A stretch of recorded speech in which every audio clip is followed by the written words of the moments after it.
TTD ఆలయాల్లో భక్తులకు నాణ్యమైన, రుచికరమైన అన్నప్రసాద వితరణ చేసేందుకు ఏర్పాట్లు చేపట్టింది. అన్నప్రసాద వితరణకు ఇప్పటికే ఆలయ ఈవో పలుమార్లు సమీక్షలు నిర్వహించారు.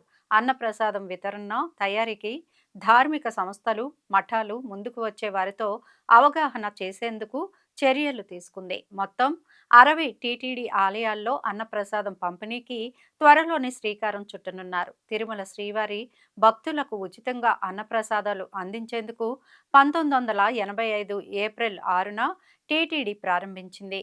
మొదట తిరుమలలో కళ్యాణకట్ట ఎదురుగా గల పాత అన్నదానం కాంప్లెక్స్లో అన్నదానం జరగ్గా 2011 నుంచి తిరుమలలో అత్యాధునిక వసతులతో నిర్మించిన మాతాశ్రీ తరిగొండ వెంగమాంబ అన్నప్రసాద కేంద్రంలో అన్నప్రసాదాన్ని అందిస్తున్నారు. నవంబర్ 15 నాటికి 2316 కోట్లు ఈ ట్రస్టుకు డిపాజిట్గా జమ అయ్యాయి.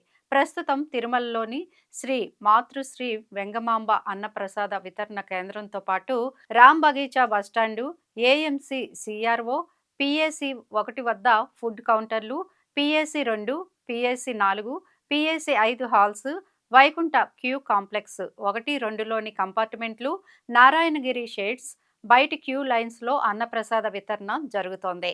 తిరుమలలో సాధారణ రోజుల్లో 1.80 లక్షల నుంచి 1.90 లక్షల మంది, వారాంతపు రోజుల్లో రోజుకు 2 లక్షల నుండి 2.10 లక్షల మంది భక్తులు అన్నప్రసాదాలను స్వీకరిస్తున్నారు.